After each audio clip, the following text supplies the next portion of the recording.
এগৰাকী যুৱতীৰ ওপৰত ভিক্টৰ দাসে হাত উঠাইছে। উপৰি জুপৰি দুইখন গালতে চৰ উঠাইছে। ভিক্টৰ দাসে ক'ত সাহস পালে যে এই যুৱতীগৰাকীক উপৰি জুপৰি চৰ দিবলৈ। নমস্কাৰ বন্ধু বান্ধৱীসকল, মই মৰমী। মোৰ ইউটিউব চেনেলটোলৈ আপোনালোক সকলোলৈকে স্বাগতম জনালো আৰু ফেচবুক পেজটিলৈও স্বাগতম জনালো। আশা কৰোঁ আপোনালোকৰ সকলোৰে ভাল। বৰ্তমান মোৰো ভালেই বাৰু। আজি এটা ভিডিঅ'ৱে বৰকৈ ভাইৰেল হৈছে। যিটো ভিডিঅ' ভিক্টৰ দাসে এগৰাকী যুৱতীৰ ওপৰত উপৰি জুপৰি হাত উঠাইছে। পোন প্ৰথমতেই মই কৈ লওঁ এই কথাকেইটা কিয় কৈছোঁ। ভিডিঅ'টো ভাইৰেল হৈছে। ভিক্টৰ দাসে স্পষ্টীকৰণ দিছে যে ভিডিঅ'টো বহুত দিনৰ হয় আৰু ভিডিঅ'টো ভাইৰেল কৰিছে কোনে?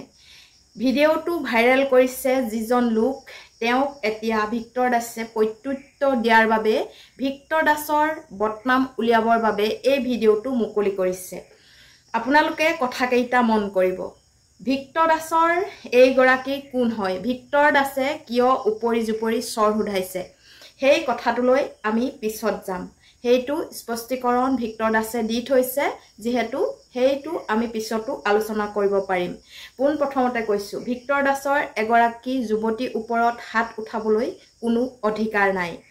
দ্বিতীয়তে হৈছে, যদি যুৱতীগৰাকীক যিগৰাকী মানুহে ভাইৰেল কৰিছে এই ভিডিঅ'টো বহুত দিনৰ আগৰ, যদি যুৱতীগৰাকীক ন্যায় দিবলৈ বিচাৰিছিল, যিগৰাকীয়ে এতিয়া ভাইৰেল কৰিছে সেইগৰাকীয়ে কিয় তেতিয়াই যুৱতীগৰাকীক ন্যায় নিদিল? নে যুৱতীসকলক তেওঁলোকে হাতৰ পুতলা বুলি ভাবিছে?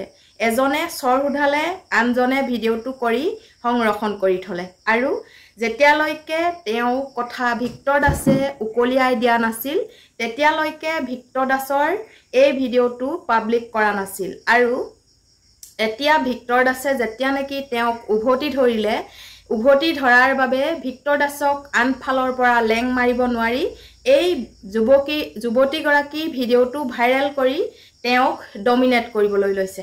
চাওকচোন মানুহে ক'ত সুবিধা লয়, নহয় জানো? ভিক্টৰ দাসৰ ভুল আছিল, যিয়ে নাছিল, ভিক্টৰ দাসৰ সেই ভিডিঅ'টো যেতিয়া হৈছিল, যুৱতীগৰাকীৰ লগত যেতিয়া অন্যায় হৈছিল, তেতিয়াই এই ভিডিঅ'টোৰ মুকলি কৰি তেওঁক ন্যায় দিবলৈ চেষ্টা কৰিব লাগিছিল আৰু ভিক্টৰ দাসো যদি জগৰীয়া আছিল বা দোষী আছিল সেই সময়তে শাস্তি দিব লাগিছিল।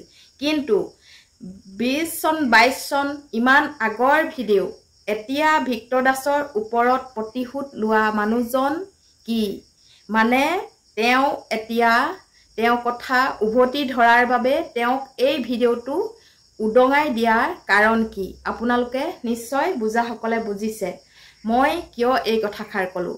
কাৰণ তেতিয়া তেওঁ কিবা পকেটত পাইছিল বা তেওঁ কিবা এটা মেনেজ হৈছিল, সেইবাবে এই ভিডিঅ'টো তেওঁ ছোৱালী মৰি যাওক, লাগিলে কোনোবা ছোৱালীক তেওঁ মৰাই দিয়ক, তথাপিতো এই কথাষাৰ তেওঁ গাপ দি ৰাখিছিল। কিন্তু এতিয়া ভিক্টৰ দাসে মেনেজ নকৰা হ'ল, ভিক্টৰ দাসে তেওঁক উভতি ধৰিলে, সেই গতিকে এই ভিডিঅ'টো মুকলি কৰি তেওঁক এতিয়া সাজাই দিবলৈ বিচাৰিছে।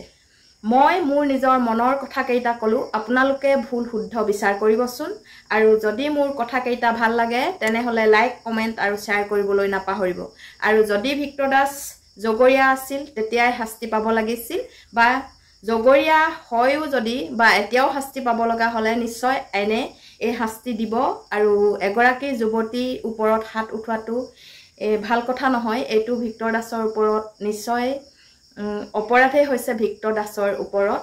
আৰু এটা কথা তেওঁ স্পষ্টকৈ কৈ দিছে যে তেওঁ আত্মীয় কোনোবাই যদি কিবা অপৰাধ কৰে, হয় তেওঁ দুচাত দিয়াটো তেওঁ কৰ্তব্য, বা দুচাত দিয়াটোকে যদি কোনোবাই সুযোগ বুজি সুযোগ লৈ এই ভিডিঅ'টো তেওঁক ডমিনেট কৰিবলৈ বনাইছে, সেই কথাটো নিশ্চয় আইনৰ আওতালৈ গ'লে ওলাই পৰিব। মোৰ এই কথাকেইটা যদি আপোনালোকৰ ভাল লাগিলে লাইক, কমেণ্ট আৰু শ্বেয়াৰ কৰিবলৈ নাপাহৰিব। আৰু যিসকলে মোৰ চেনেলটো ছাবস্ক্ৰাইব কৰা নাই, ছাবস্ক্ৰাইব কৰি কাষতে থকা বেল আইকনটো ক্লিক কৰি অল কৰি দিবলৈ নাপাহৰিব। ধন্যবাদ।